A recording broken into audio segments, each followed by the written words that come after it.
Assalamualaikum warahmatullahi wabarakatuh. Perkenalkan, nama saya Kisah Damarani dengan NIM 022 kelas A1 MBR. Saya akan menjelaskan tentang konsep harta dan kepemilikan dalam Islam. Yang pertama yaitu pengertian harta dalam Islam. Harta atau yang disebut dengan al-mal didefinisikan sebagai segala sesuatu yang dimiliki. Di dalam kamus Al-Muhit dijelaskan bahwa mal itu ialah apa saja yang kamu miliki. Begitu juga Rafiq Yunus Al-Masri, harta adalah segala sesuatu yang dimiliki atau dimiliki oleh manusia dalam usul al-iqtisad al-islami. Sedangkan ulama Hanafiyah mengartikan harta sebagai segala sesuatu yang dapat diperoleh, diselesaikan, dan digunakan. Mereka mendefinisikan istilah al-mal atau harta dengan cara ini. Dalam masyarakat, properti adalah segala sesuatu yang bernilai material dan membuat orang bahagia dan menjaga. Menurut Al-Quran, harta adalah segala sesuatu yang disukai manusia, seperti emas, perak, kuda, hewan ternak, sawah, dan segala sesuatu lainnya yang diperlukan untuk memenuhi kebutuhan hidup. Menurut perspektif sebelumnya, kekayaan adalah segala sesuatu yang dapat dimiliki oleh seseorang, baik berupa harta, benda, maupun keuntungan yang dapat diberikan sesuai kebutuhan. Adapun makna al-mal selain harta juga terkandung makna-makna seperti berikut, yaitu yang pertama, al-mal bermakna al-ta'am atau makanan. Pemaknaan terhadap lafaz al-mal yang dilakukan oleh Ibnu Katsir ini berdasarkan hadis Rasulullah SAW riwayat Amasyi. Namun demikian, secara umum dapat dipahami bahwa salah satu bentuk dari harta adalah makanan. Karena itu, walaupun dalam beberapa konteks ayat yang menggunakan lafaz al-mal diartikan harta, namun dapat dikhususkan lagi kepada makna yang lebih sempit, yaitu al-ta'am atau makanan. Yang kedua yaitu al-mal bermakna ardun atau tanah. Tanah merupakan salah satu jenis dari harta yang dimiliki oleh manusia.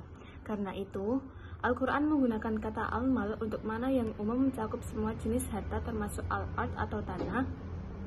Al-ard sebagai salah satu makna dari lafaz al-mal yang digunakan Al-Quran terdapat dalam surat Al-Baqarah yang berarti makna ini merupakan hasil penafsiran yang dilakukan oleh Al-Qurtubi dalam tafsirnya dengan mengkaji sabab al-nuzul ayat tersebut. Yang ketiga yaitu al-mal bermakna uang atau dinar. Uang adalah salah satu dari jenis harta. Penggunaan lafaz al-mal juga pada konteks tertentu dan didukung oleh penafsiran berdasarkan kronologis turunnya ayat atau asbabun nuzul mempunyai makna uang atau salah satu bentuk jenis mata uang seperti dinar dan sebagainya. Selanjutnya yaitu macam-macam harta. Ulama membagi macam-macam benda atau harta sebagai berikut. Yang pertama yaitu ditinjau dari segi dapat dan tidaknya dipindahkan. Benda itu dibagi menjadi dua, yaitu yang pertama benda tetap. Benda tetap yaitu benda yang tidak mungkin dipindahkan ke tempat lain, yaitu tanah atau perkarangan. Yang kedua yaitu benda bergerak. Benda bergerak yaitu benda yang mungkin dipindahkan ke tempat lain, yakni benda-benda yang ada di atas tanah seperti bangunan, pohon, binatang, dan barang-barang. Yang kedua yaitu ditinjau dari segi dapat atau tidaknya diganti dengan benda lain. Benda dibagi menjadi dua, yaitu yang pertama benda mitsli atau benda yang dapat diganti dengan benda lain yang sama. Benda mitsli adalah benda yang mempunyai persamaannya di pasar tanpa ada perbedaannya, atau kalau ada juga tetapi amat kecil dan tidak berarti. Misalnya sepeda motor merek tertentu, model tahun tertentu amat banyak dijual di pasar. Yang kedua yaitu benda kimi atau benda yang hanya dapat diganti dengan harga. Benda kimi adalah benda yang tidak mempunyai persamaan di pasar, atau kalau ada juga terdapat unsur-unsur perbedaan yang besar, artinya dalam dunia perdagangan khususnya dan muamalat umumnya. Misalnya lukisan karya seniman tertentu.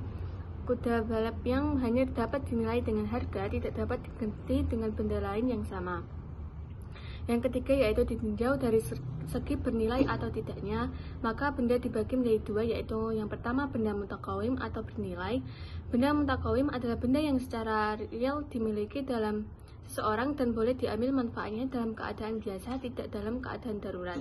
Misalnya perkarangan, rumah, makanan, binatang, dan sebagainya. Yang kedua yaitu benda ghairu mutakawim atau benda tidak bernilai. Benda ghairu mutakawim adalah benda yang belum secara real dimiliki seseorang atau yang tidak boleh diambil manfaatnya kecuali dalam darurat. Misalnya binatang buruan di hutan, ikan di laut, minuman keras dan babi bagi orang Islam dan sebagainya. Selanjutnya yaitu konsep harta dalam Islam. Kekayaan dalam bahasa Arab dikenal dengan istilah al-ghina yang berarti tidak ada kebutuhan dan dikenal sebagai al-ghaniyu berarti diri cukup, yang merupakan salah satu atribut Allah Subhanahu wa taala seperti yang terdapat dalam firman Allah di dalam surat Al-An'am ayat 133 yang artinya, "Dan Tuhan Mahakarya penuh rahmat. Jika Dia menghendaki, Dia akan memusnahkan kamu dan setelah kamu musnah dan akan Dia ganti dengan yang Dia kehendaki sebagaimana Dia menjadikan kamu dan keturunan golongan lain." Dari ayat tersebut dapat dijelaskan bahwa kekayaan dalam Islam terdiri atas dari elemen kehidupan, yaitu bersifat jasmani dan rohani. Sistem ini menggambarkan dimensi yang bersifat material yang dikenal sebagai mal atau dalam bentuk jamaknya sebagai amwal, yang pada dasarnya berarti properti, aset, atau harta apapun yang dimiliki oleh manusia. Adapun yang berikutnya menunjukkan dimensi rohani, seperti pengetahuan dan kebaikan yang berada dalam diri mereka sendiri. Dalam konteks Islam, 3 ide utama harus dipahami tentang harta yang ditinjau. Ketiga ide inilah yang membedakannya dari ide-ide tentang harta menurut perspektif konvensional. Adapun 3 ide utama tersebut yaitu, yang pertama, harta adalah titipan, bukan milik kita semua. Harta esensinya adalah milik Allah Subhanahu wa taala. Islam menganggap harta sebagai anugerah dari Allah Subhanahu wa taala. Asy-Syafi'i berpendapat bahwa Islam tidak membenarkan kemiskinan dengan mengacu sabda Nabi Muhammad SAW. Kemiskinan hampir-hampir mendekatkan orang kepada pengingkaran terhadap Islam atau kekufuran. Nabi juga bisa berdoa, "Ya Allah, lindungilah dan tolonglah saya untuk menghindari ketidakmampuan dan kemalasan, ketakutan dan ketamakan. Lindungilah dan tolonglah saya untuk menghindari kemiskinan, kekufuran, dan perilaku yang salah." Yang kedua yaitu perolehan, pengelolaan, dan penggunaan harta harus sesuai dengan syariat. Dari sudut pandang Islam, pertanggungjawaban seseorang atas harta yang pernah dilihat dari 2 sudut. Pertama, dari mana dan bagaimana ia mendapatkannya. Kedua, kemana dan bagaimana ia mempergunakannya. Oleh karena itu, cara mendapatkan dan mengelolanya pun harus sesuai dengan prinsip-prinsip syariah agar kita mampu melakukan pertanggungjawaban kelak di akhirat atas harta yang dititipkan tersebut. Yang ketiga yaitu menata dan merencanakan keuangan tidak terbatas hanya untuk kebutuhan duniawi. Kehidupan manusia yang bukanlah kehidupan di dunia. Kehidupan yang sesungguhnya adalah kehidupan kelak di akhirat. Kehidupan di akhirat sangat ditentukan oleh cara kita menjalani kehidupan selama di dunia. Oleh karena itu, pengelolaan harta tidak hanya untuk keperluan konsumsi di dunia, tetapi juga konsumsi bagi kehidupan kelak di akhirat. Konsumsi bagi kehidupan di akhirat merupakan pengeluaran atas barang-barang yang dipergunakan dalam membantu keperluan bagi perjuangan agama Allah atau fisabilillah, membantu fakir miskin, dan berbagai kegiatan sosial lainnya yang didasarkan pada niat yang ikhlas. Selanjutnya yaitu kepemilikan dalam Islam. Secara bahasa, kepemilikan berarti penguasaan seseorang terhadap harta benda dan penggunaannya untuk pribadi.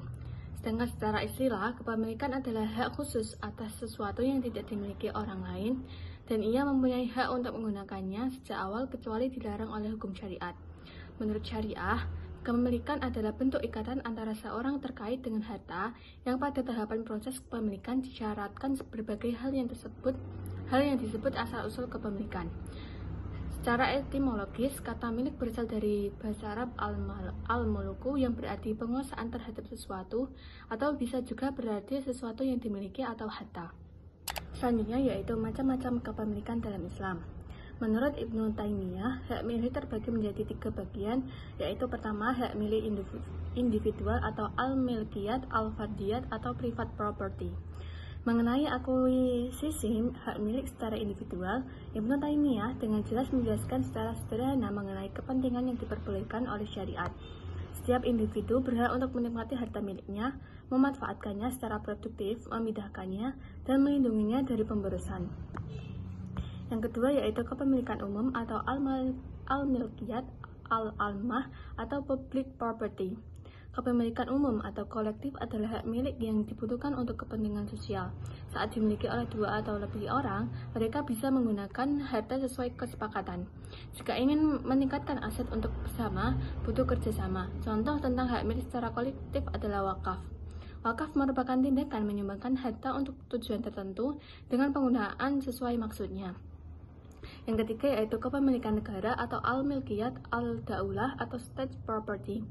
Kategori ketiga adalah hak kepemilikan oleh negara, yang mana negara memerlukan hak milik tersebut untuk memperoleh pendapatan. Pendapatan ini kemudian digunakan untuk melaksanakan kewajibannya seperti mengadakan pendidikan, menegakkan hukum, menjaga keamanan domestik, melindungi kepentingan masyarakat, dan berbagai tugas lainnya. Sekian penjelasan dari saya. Apabila ada tutur kata yang kurang berkenan, saya memohon maaf sebesar-besarnya. Wassalamualaikum warahmatullahi wabarakatuh. Audio Jungle.